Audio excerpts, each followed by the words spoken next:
Ang paninindigan ng kagawaran ng Pilipino ng Pamantasang Ateneo de Manila sa suliraning pangwika sa kasalukuyan. Posisyon papel, Philcom 1100 ni Mark Leo Gabiran. Bago tayo tumuloy sa ating paksa, alamin muna natin ang pinagmulan kung bakit ba nabuo ang Tanggol Wika. Ito ay nagmula dahil sa CHED Memorandum Order No. 20 Series of 2013. Ito ay pinatupad ng Commission on Higher Education noong Hunyo 28, 2013. Ang nilalaman nito ay ang pag-aalis ng Pilipino at panitikan bilang mga core subjects na taliwas sa Artikulo 14, Section 6 ng Konstitusyong 1987. At ang nilalaman ng Section 6 nito ay ang wikang pambansa ng Pilipinas ay Pilipino. Samantalang nililinang ito ay dapat payabungin at pagyamanin, pasalig sa umiiral na wika ng Pilipinas at sa iba pang mga wika, alinsunod sa tadhana ng batas at pagsang-ayon sa nararapat na maaaring ipasya sa Kongreso. Dapat magsagawa ng mga hakbangin ang pamantasan, ang pamahalaan upang ibunsod at puspusang itaguyod ang paggamit ng Pilipino bilang medium ng opisyal na komunikasyon at bilang wika ng pagtuturo sa sistemang pang-edukasyon. Malinaw dito sa Artikulo 14, Section 6 na kailangan gamitin ang wikang Pilipino sa pagtuturo at hindi lang doon. Isa din sa dahilan kung bakit isinusulong ng mga tanggol wika ang pag-alis ng CHED Memorandum Order No. 20 Series of 2013 dahil mawawalan ng trabaho ang mga guro. Ito ang pagkawala ng trabaho ng mga guro sa Pilipino at panitikan. Narito ang mga pangunahing argumento ng posisyong papel ng Ateneo. Una, ang paninindigan ng kagawaran ng Pilipino ng Pamantasang Ateneo de Manila sa suliraning pangwikang umuugat sa CHED Memorandum Order No. 20 Series of 2013.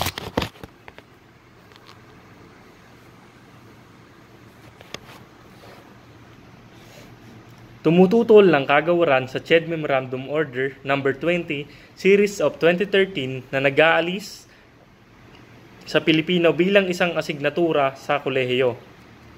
Ang punto nila, may 4 na taon na mula nang itinatag ang kagawaran ng Pilipino, kaakibat ng patakarang bilingual at ng Pamantasang Ateneo de Manila, bagay na pinangahawakan upang isulong ang edukasyong multilingual, multidisiplinaryo at multikultural.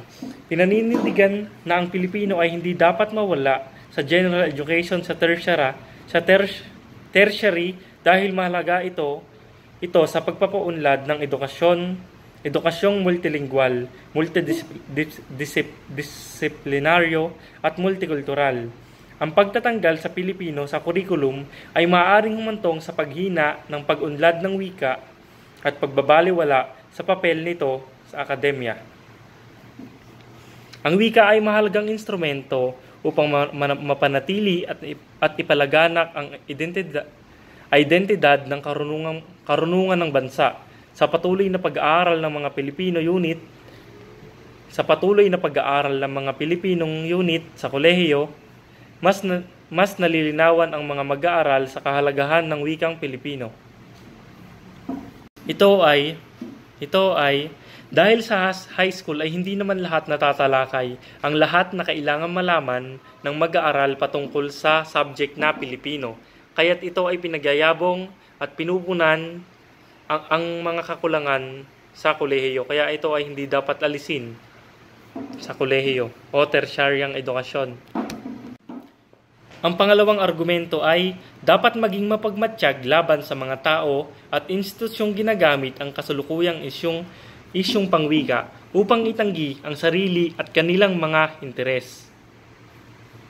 May mga individual at institusyong inaabuso ang isyu ng globalisasyon at reforma sa edukasyon upang bigyang prioridad ang sariling agenda at interes.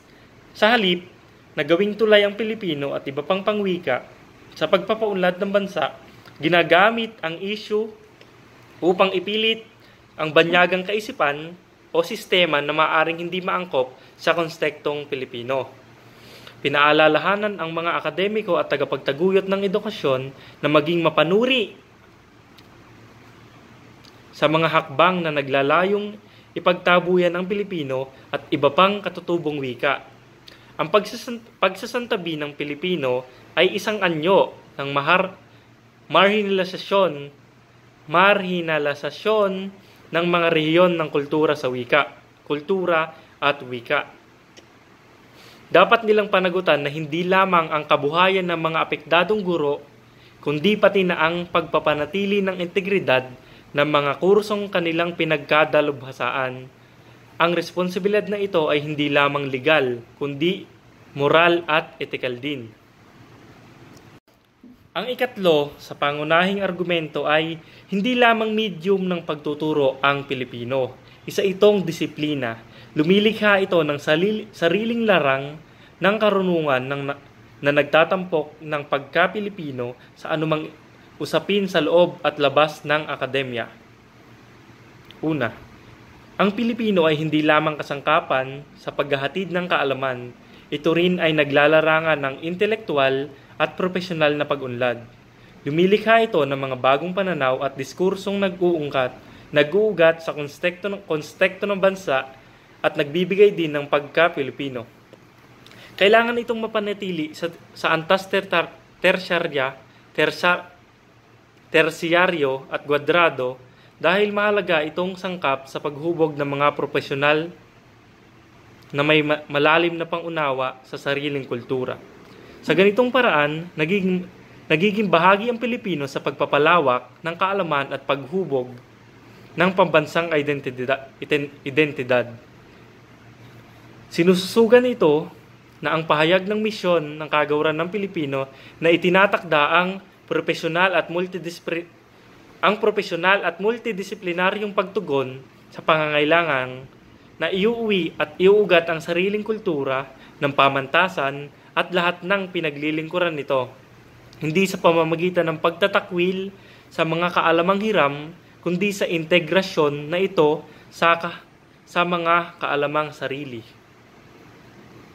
Ang pang-apat at ang huling argumento na pangunahing argumento ay kailangang balikan ang konstitusyonal na responsibilidad ng Estado na itaguyod ang pangangalaga, pagpapayaman at dinamikong ebolusyon ng isang pambansang kulturang Pilipino. Tungkulin ng Estado ayon sa konstitusyon na itaguyod ang paglilinang ng pambansang kultura na nagkakaisa sa kabila ng pagkakaiba.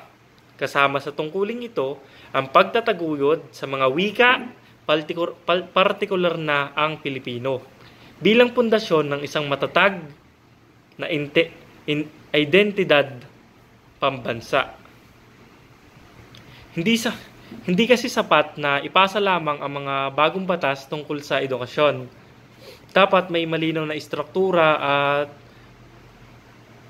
makataong pagpapatupad upang masiguradong protektado ang guro, wika at kultura.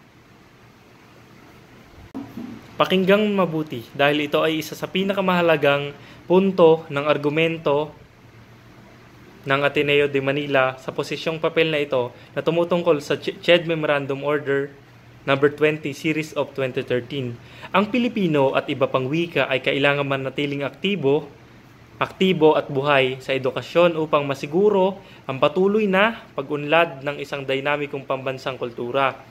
Kailangan balikan ang konstitusyon na responsibilidad ng Estado na itaguyod ang pangangalaga, pagpapayaman at dinamikong ebolusyon ng isang pambansang kulturang Pilipino.